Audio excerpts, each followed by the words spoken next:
বছরের দুইটা ঈদ হলো, কিন্তু প্রতিটা মানুষ তার আপনজনদের কাছে যায়। এই যে নিষ্পাপ এতিম বাচ্চাগুলো, এদের তো মা বাবা আপনজন বলতে কেউ নাই। অনেক মানুষের অনেক কটূক্তি কথা, অনেক বাজে মন্তব্য শুনে কিন্তু হাল আমরা ছাড়িনি। ফাইনালি আমরা কিন্তু 1 লাখ পরিবারের সদস্য হয়ে গেলাম। আপনাদের ভালোবাসা, আপনাদের সাপোর্টের কারণে কিন্তু আমাদের নিলয় ফারজানা পেজটা কিন্তু এখন 1 লাখ পরিবারের সদস্য হয়েছে। আর এই খুশিটা তো আমরা একা একা পালন করব না। আল্লাহর কাছে সবসময় আমি মোনাজাতে চাইতাম যে আল্লাহ তাআলা, তুমি আমাকে এমন কিছু করার একটা তৌফিক দান করো যেন যেই মানুষগুলো আমাকে নিয়ে এত এত বাজে মন্তব্য করছে তাদের মুখটা তুমি একাই বন্ধ করে দাও। আমি কখনো তাদেরকে মুখে কোনো কিছু বলতে চাই না। আর এর জন্য কিন্তু আল্লাহ তাআলা আমাকে এত বড় একটা অপরচুনিটিস দিয়েছে। যেহেতু আমাদের ঈদের আগের দিনে 100K হয়ে গেছে, আমাদের বিপদের টাইমে তো কখনোই কাউকে আমাদের পাশে পাই নাই। আমাদের সবসময় ইচ্ছা ছিল যে আমাদের বড় বড় লাইফের অ্যাচিভমেন্ট গুলো এই এতিম বাচ্চাদের সাথে আমরা ভাগাভাগি করে নিব।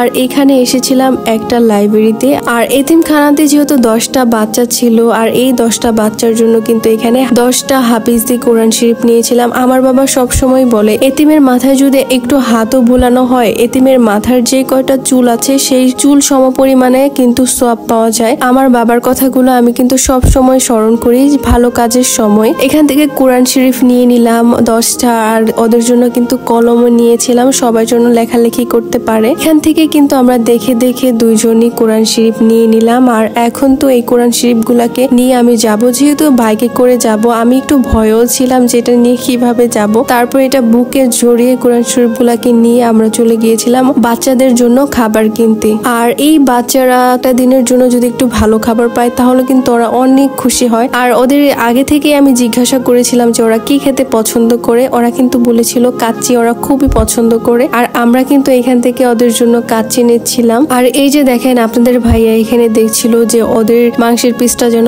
ভালো হয়, ওদের খাবারটা যেন ভালো হয়। আমরা দুজনে কিন্তু একটু একটু করে দেখে বেছে শুনে ওদের জন্য এখানে খাবার নিলাম। যেহেতু অনেক কষ্টের মধ্যে দিয়ে আমাদের এই সুখগুলো এসেছে, আর এই দিনগুলো আমি কখনোই ভুলতে চাই না। আর এখান থেকে কিন্তু আমরা একটা কেকও নিয়ে নিলাম এই বাচ্চাদের সাথে এই দিনটা সেলিব্রেশন করব। আর আগে থেকে যেহেতু বলে রেখে দিয়েছিলাম যে ওদের জন্য একটা খাবারের অ্যারেঞ্জ করব, ওরা কিন্তু সবাই ওয়েট করছিল খাবারের জন্য।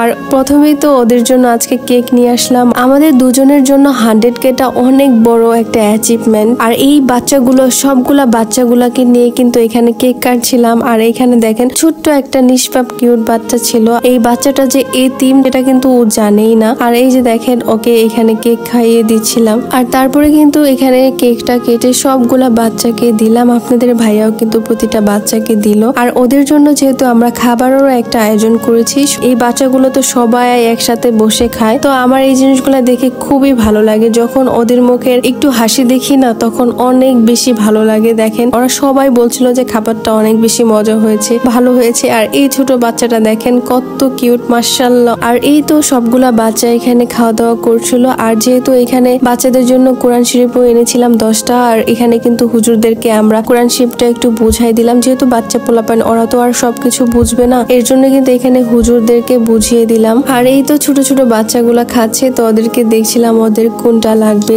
কিছু লাগবে কিনা, আরো খাবে কিনা। তো ওরা বলছিল না আমাদের আর লাগবে না। আর আমার লাইফের এত বড় একটা অ্যাচিভমেন্ট ওদের সাথে যে শেয়ার করতে পেরেছি না, এর থেকে আসলে বড় আর শান্তির জায়গা কোনো কিছুই হতে পারে না। আল্লাহর কাছে লাখো লাখো শুকরিয়া যে আমি এই দিনটা পেয়েছি। আর সামনের আরো অনেক ভালো ভালো দিনগুলো যেন ওদের সাথে শেয়ার করতে পারি। সবাই অনেক বেশি ভালো থাকবেন। আল্লাহ হাফেজ।